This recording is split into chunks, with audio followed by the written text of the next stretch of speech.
네, 아는 기자 정치부 홍지은 기자 나와 있습니다. 홍 기자, 여권이 요동을 치는 것 같은데요. 일단 친한계가 모이기 시작했습니다. 몇 명 모였다고요?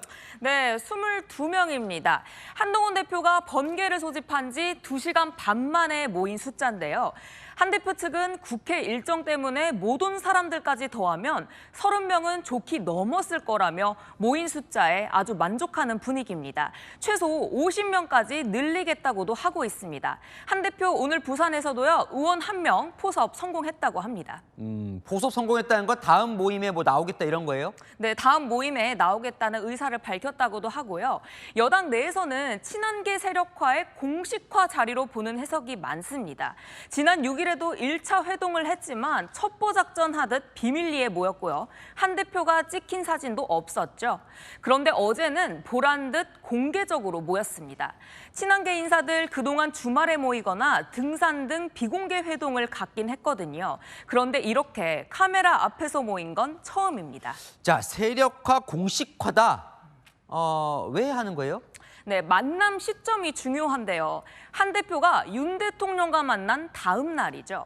김건희 여사 관련해 3대 요구를 거절당한 한 대표가 이제는 내 갈 길 가겠다는 공개 선언이라는 해석입니다.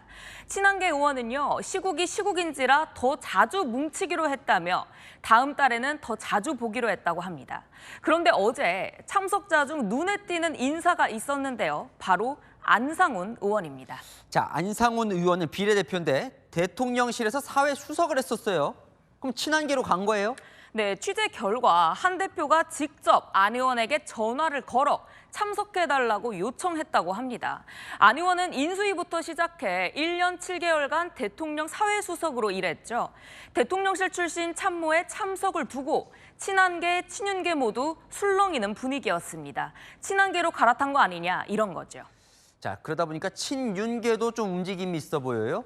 맞습니다. 친윤계 의원들도 더 이상은 못 참겠다며 세력화에 나서는 모습입니다.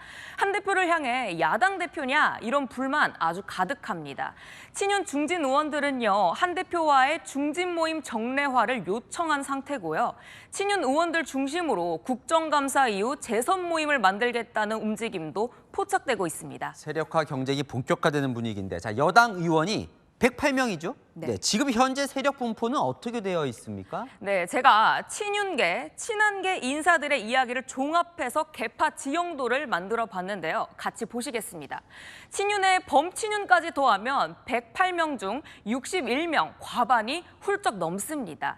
친한, 범친한계까지 합한 25명보다 훨씬 많죠.